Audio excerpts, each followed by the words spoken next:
आज सबसे पहले आपको यह बताना चाहते हैं कि गठबंधन की सरकारों में समर्थन की कीमत कितनी बड़ी होती है और जो छोटी पार्टियां सरकार बनाने के लिए सबसे बड़ी पार्टी को अपना पूरा समर्थन देती हैं, उन छोटी पार्टियों के समर्थन पत्र के नीचे बड़ी बड़ी कंपनियों के विज्ञापनों की तरह स्टार के साथ शर्तें लागू ऐसा लिखा होता है।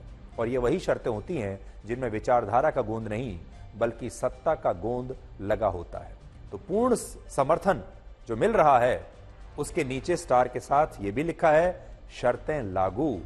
ये समर्थन जो पूर्ण समर्थन है ये ऐसे ही नहीं मिल जाएगा, इसके लिए टर्म्स एंड कंडीशंस अप्लाई। आपने बहुत सारे विज्ञापनों में ऐसा देखा होगा। तो नीतीश कुमार और चंद्रबाबू नायडू ने भी अपने हस्ताक्षर के नीचे एक छोटी सी ये स्टार लगा दिया है, बिंदी लगा दी है और नीचे लिख दिया है शर्तें लागू। अब देखिए वो शर्तें क्या है। प्रधानमंत्री मोदी को नीतीश कुमार और नायडू ने सरकार बनाने के लिए अपना जो समर्थन पत्र दिया, उस समर्थन पत्र के नीचे स्टार के साथ ये बहुत सारी शर्तें लिखी हैं। एनडीए के घटक दलों की मांग है कि हर 4 सांसदों पर उन्हें एक मंत्रालय मिलना चाहिए। इस हिसाब से अगर जेडीयू के पास 12 सांसद हैं तो उसे 3 मंत्रालय मिलने चाहिए और टीडीपी के पास 16 सांसद हैं तो उसे 4 मंत्रालय मिलने चाहिए।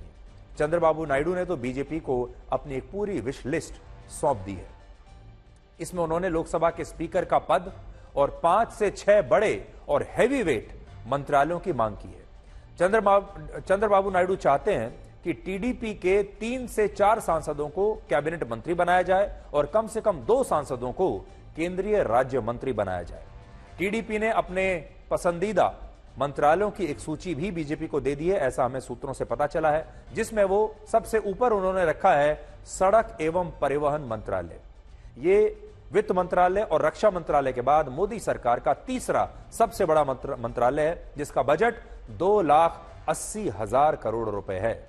इसके अलावा नायडू ने ग्रामीण विकास मंत्रालय भी मांगा है, जो 7वां सबसे बड़ा मंत्रालय है और इसका बजट है 1,80,000 करोड़ रुपए। जिस स्वास्थ्य मंत्रालय का बजट 90,000 करोड़ रुपए है और जिस कृषि मंत्रालय का बजट 1,30,000 करोड़ रुपए है और जिस जल शक्ति मंत्रालय का बजट 98,000 करोड़ रुपए है और जिस शिक्षा मंत्रालय का बजट 1,20,000 करोड़ रुपए है, ऐसे सारे मंत्रालय चंद्रबाबू नायडू मोदी सरकार में लेना चाहते हैं। और चंद्रबाबू नायडू ये भी चाहते हैं कि सरकार में जिस वित्त मंत्रालय का बजट सबसे ज्यादा है उसमें टीडीपी के एक सांसद को केंद्रीय राज्य मंत्री की जिम्मेदारी मिलनी चाहिए। यानी वो ये भी चाहते हैं कि वित्त राज्य मंत्री उनकी पार्टी का सांसद होना चाहिए। अब वो वित्त मंत्रालय तो शायद नहीं मांग पाएंगे, लेकिन उसमें भी उन्हें एक राज्य मंत्री का पद चाहिए। और ये सारे मंत्रालय मांगने के बाद नायडू ये कहते हैं कि टीडीपी का एनडीए के साथ जो गठबंधन है वो अटूट है। इसी तरह नीतीश कुमार ने भी मोदी सरकार में जेडीयू के 3 कैबिनेट मंत्री बनाने की मांग की है, लेकिन उन्होंने अपने पसंदीदा मंत्रालयों की कोई सूची बीजेपी को अभी नहीं सौंपी है। लेकिन जेडीयू ने यह इशारा जरूर किया है कि वो क्या चाहते हैं। और इशारा उन्होंने क्या किया? उन्होंने कहा कि अटल बिहारी वाजपेयी की सरकार में जेडीयू के पास कई बड़े मंत्रालय थे और अब भी बीजेपी वही सारे मंत्रालय जेडीयू को दे सकती है। यानी नीतीश कुमार क्या चाहते हैं? उन्हें रेल मंत्रालय, कृषि मंत्रालय और सड़क एवं परिवहन मंत्रालय चाहिए, जो अटल बिहारी वाजपेयी की सरकार में जेडीयू के पास हुआ करते थे। तो वो कह रहे हैं कि वही जो हमारा अरेंजमेंट था वाजपेयी सरकार में, वैसा ही आप अभी लागू कर दीजिए। जेडीयू और टीडीपी के अलावा खबरें यह भी हैं कि चिराग पासवान को भी कम से कम 1 कैबिनेट मंत्री और 1 राज्य मंत्री का पद मिलने की उम्मीद है। हालांकि वो मांग नहीं रहे हैं कुछ भी अपने मुंह से, लेकिन उम्मीद तो हर किसी को होती है। एकनाथ शिंदे भी 2 से 3 मंत्रालय चाहते हैं और 1 सीट जीतने वाले जीतन राम मांझी भी मोदी सरकार में कैबिनेट मंत्री बनने का सपना देख रहे हैं। और इसीलिए हमने आपसे शुरू में कहा कि इस गठबंधन में इन पार्टियों के समर्थन पत्र के नीचे स्टार के साथ साफ साफ लिखा है शर्तें लागू। पिछली 2 सरकारों में प्रधानमंत्री मोदी ने कभी बड़े मंत्रालय अपने घटक दलों को नहीं सौंपे और प्रधानमंत्री मोदी की नीति रही है कि वो अपनी सरकार में एनडीए के घटक दलों को सिर्फ सांकेतिक प्रतिनिधित्व देते रहे हैं और जितने भी बड़े मंत्रालय रहे हैं वो सब बीजेपी ने अपने पास रखे। जैसे वर्ष 2014 में दिवंगत नेता रामविलास पासवान को खाद्य एवं उपभोक्ता मंत्रालय दिया गया था। टीडीपी को मोदी सरकार के पहले कार्यकाल में सिर्फ नागरिक उड्डयन मंत्रालय मिला। अकाली दल को भी पूर्व सरकारों में कोई बड़ा मंत्रालय नहीं दिया गया और यही बात जेडीयू के साथ भी हुई। वर्ष 2017 से 2022 के बीच जब नीतीश कुमार मोदी सरकार के साथ थे और उनकी पार्टी के पास 16 सांसद थे, तब भी बीजेपी ने उनके सिर्फ एक सांसद को सरकार में जगह दी थी और उन्हें इस्पात मंत्रालय दिया था। लेकिन अब जब जेडीयू के पास 16 नहीं बल्कि इस बार तो 12 ही सांसद बचे हैं, तब भी वही जेडीयू अब मोदी सरकार में 3 बड़े मंत्रालय मांग रही है, क्योंकि इस बार बीजेपी के पास पूर्ण बहुमत नहीं है और इसी को गठबंधन की राजनीति कहते हैं। पिछली 2 सरकारों में बीजेपी के पास पूर्ण बहुमत था, इसलिए वो जैसा चाहे वैसा कर सकती थी। जो डिस्ट्रीब्यूशन होता है पोर्टफोलियो का, उन्होंने अपनी मर्जी से किया। लेकिन इस बार मुश्किल होगी। हमारे देश में राजनीति का जो ब्लैक एंड व्हाइट है, यानी उसके 2 ही रंग होते हैं राजनीति के, एक है सत्ता और एक है विपक्ष। सत्ता पक्ष और विपक्ष, बस, इसके अलावा कोई तीसरी चीज नहीं है।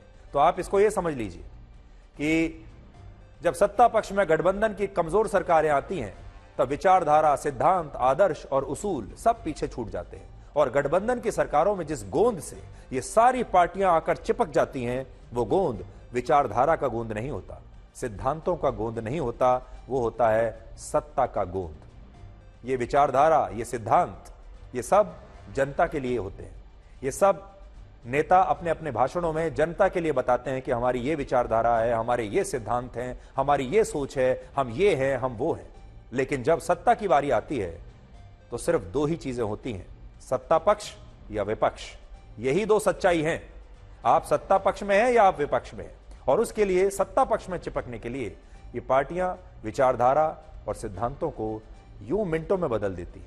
अगर ये गोंद विचारधारा का होता तो शायद प्रधानमंत्री मोदी को तानाशाह कहने वाले चंद्रबाबू नायडू उनके साथ कभी ना बैठे होते, और ना ही सोनिया गांधी अरविंद केजरीवाल की पत्नी सुनीता केजरीवाल के साथ एक मंच पर आती, जिन्हें अरविंद केजरीवाल कुछ साल पहले तक गिरफ्तार करके जेल में डालने की बात करते थे। ये सब कुछ सिर्फ इसलिए होता है क्योंकि हमारे देश में सारी पार्टियां सत्ता के गोंद से चिपकी होती है। बस फर्क इतना होता है कि विपक्ष के घटक दल सत्ता के सपने को पूरा करने के लिए अपना गठबंधन बनाकर रखते हैं और सत्ता पक्ष के घटक दल सत्ता में बने रहने के लिए एक गठबंधन बनाकर रखते हैं। और जनता जो है वो विचारधारा के हिसाब से, सिद्धांत के हिसाब से इन पार्टियों को देखती है। लेकिन वो एक भूल है। अब आप ये देखिए कि प्रधानमंत्री मोदी की इस गठबंधन सरकार में क्या क्या ना हो पाएगा। नेता आपको ये तो बताते हैं कि वो क्या क्या करने वाले हैं, लेकिन आज हम आपको ये बताएंगे कि क्या क्या इस बार ना हो पाएगा। पहला, प्रधानमंत्री मोदी मुस्लिम आरक्षण को अब समाप्त नहीं कर पाएंगे, क्योंकि चंद्रबाबू नायडू और नीतीश कुमार दोनों ही मुस्लिम आरक्षण का समर्थन करते हैं और चंद्रबाबू नायडू ने तो गारंटी दी है कि आंध्र प्रदेश में मुस्लिम आरक्षण जारी रहेगा। देखिए, विचारधारा के मामले में बिल्कुल 2 अलग नेता हैं। प्रधानमंत्री मोदी कहते हैं मुस्लिम आरक्षण को समाप्त करेंगे, लेकिन नायडू कह रहे हैं कि मुस्लिम आरक्षण को जारी रखेंगे जब वो अपनी राज्य की पॉलिटिक्स में जाते हैं। तो दूसरा, अब हम आपको यह बताएंगे कि चुनाव में अच्छा प्रदर्शन करने के बाद भी राहुल गांधी और अखिलेश यादव के अंदर विनम्रता क्यों नहीं आई है। देखिए, चुनाव के बाद जो बड़े बड़े नेता होते हैं, जो विरोधी भी होते हैं, वो एक दूसरे के प्रति अपनी कटुता को भुला देते हैं। चुनाव के बाद इन दोनों नेताओं को जो सफलता मिली है, सफलता के साथ विनम्रता बड़ी आवश्यक होती है, लेकिन सफलता के साथ अगर अहंकार आ जाए तो वो खतरनाक होता है। चुनाव के बाद उम्मीद ये थी कि ये दोनों नेता मीडिया से अपनी नाराजगी भुला देंगे और इन्हें मीडिया से नाराजगी भुला देनी चाहिए थी। जैसे अब इन्होंने ईवीएम से अपनी नाराजगी भुला दी है, लेकिन आज इन दोनों ही नेताओं ने एक बार फिर से मीडिया पर अपना गुस्सा उतारा है। आप सबसे पहले राहुल गांधी का आज का बयान सुनिए, जिन्होंने आज हमारी सहयोगी मौसमी सिंह को उनके एक सवाल पर बीजेपी की टी शर्ट पहनकर पत्रकारिता करने की एक बात कह दी, जो बहुत चुभने वाली बात थी। पहले आप देखिए कि राहुल गांधी ने आज क्या कहा और क्या यह बयान जरूरी था।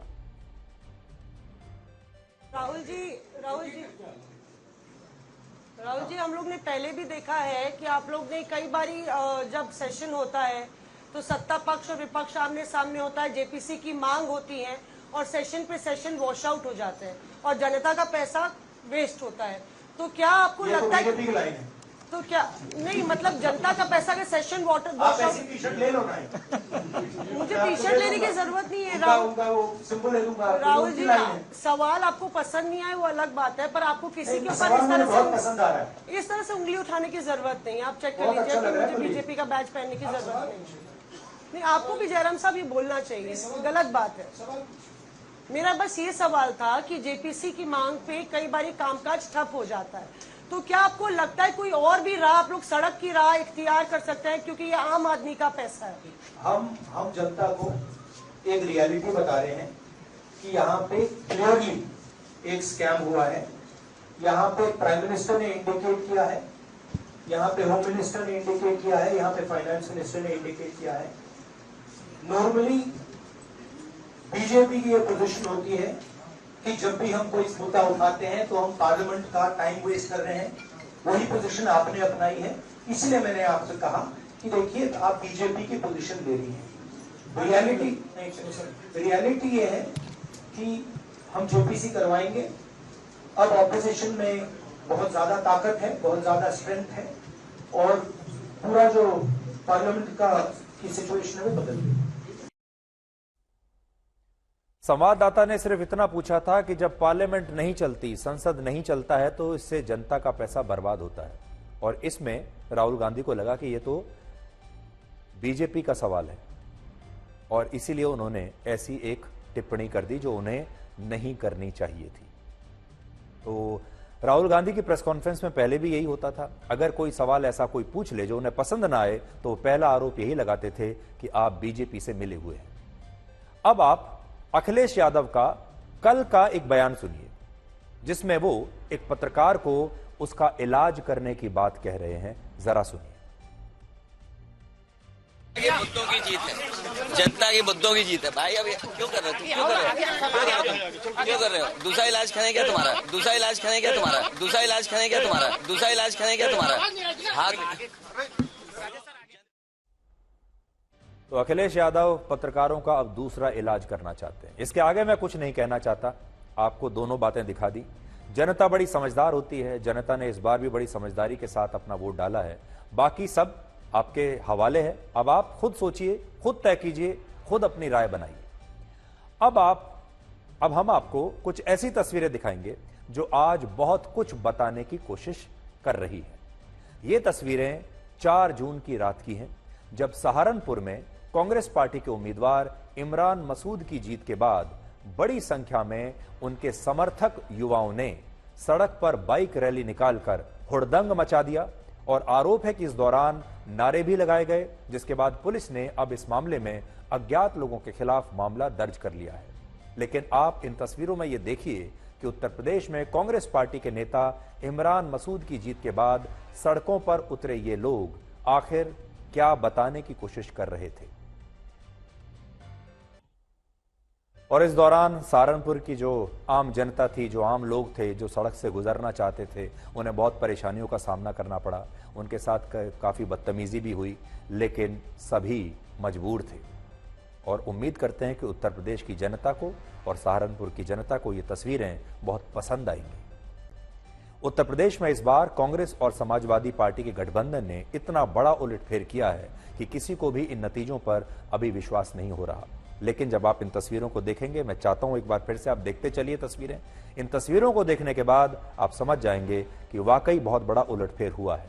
आपको ये बात तो पता होगी ही कि बीजेपी उत्तर प्रदेश में अयोध्या की फैजाबाद सीट पर भी समाजवादी पार्टी से चुनाव हार गई।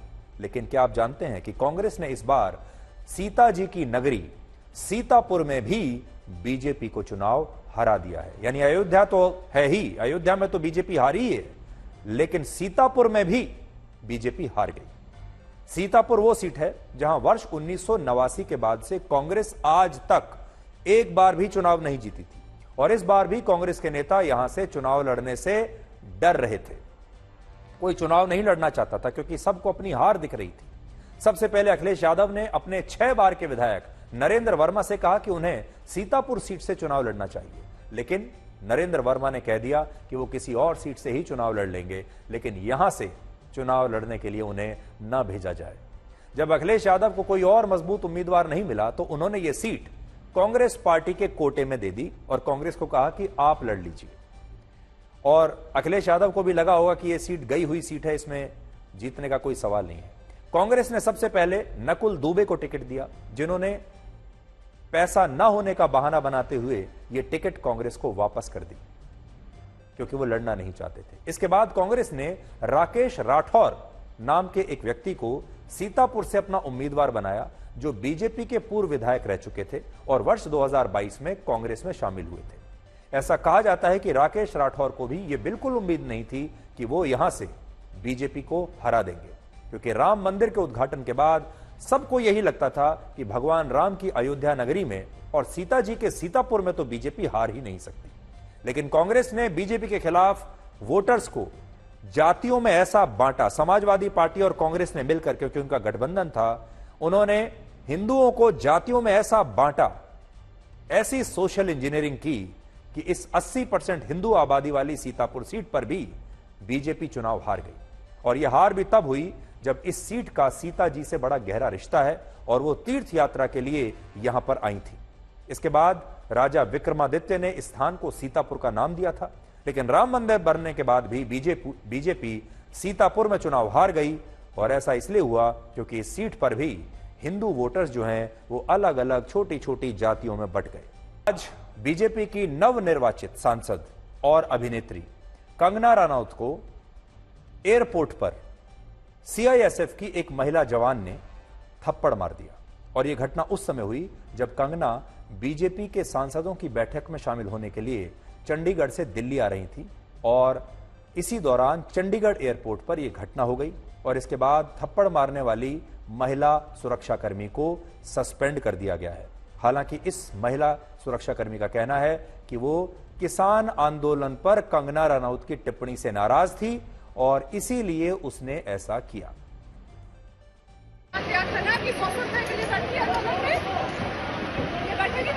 मेरी माँ बैठी थी उस टाइम जब इसने बयान दिया था।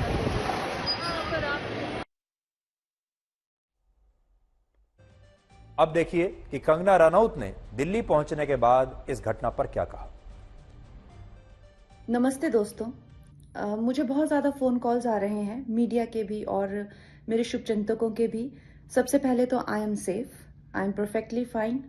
आज चंडीगढ़ एयरपोर्ट पे जो हादसा हुआ वो सिक्योरिटी चेक के साथ में हुआ। वहाँ पे मैं सिक्योरिटी चेक करके जैसे ही निकली तो दूसरे कैबिन में जो महिला थी, जो सुरक्षा कर्मचारी थी सीआईएसएफ की, उन्होंने उनके पास या उनको क्रॉस करने का इंतज़ार किया और साइड से आकर जो है मुझे मेरे फेस पे हिट किया और गालियां देने लगी। और जब मैंने उनको पूछा कि उन्होंने ऐसा क्यों किया तो उन्होंने कहा कि वो फार्मर्स प्रोटेस्ट को जो है वो सपोर्ट करती हैं। और I am safe, but my concern is कि जो आतंकवाद और उग्रवाद पंजाब में बढ़ रहा है, how do we handle that. तो जो उग्रता आज दिखाई गई है ये चिंतित करने वाली बात है। नेताओं के लिए सबक ये है कि जब भी वो अपना कोई बयान दें तो बहुत सोच समझ कर देना चाहिए। आज इंटरनेट का ज़माना है, लोग लंबे समय तक उन बयानों को याद रखते हैं और लोगों की सहनशीलता भी कम होती जा रही है। और दूसरा, हमारी सुरक्षा एजेंसियों का प्रोटोकॉल और उनकी ट्रेनिंग पर भी ये सवाल उठाती है घटना।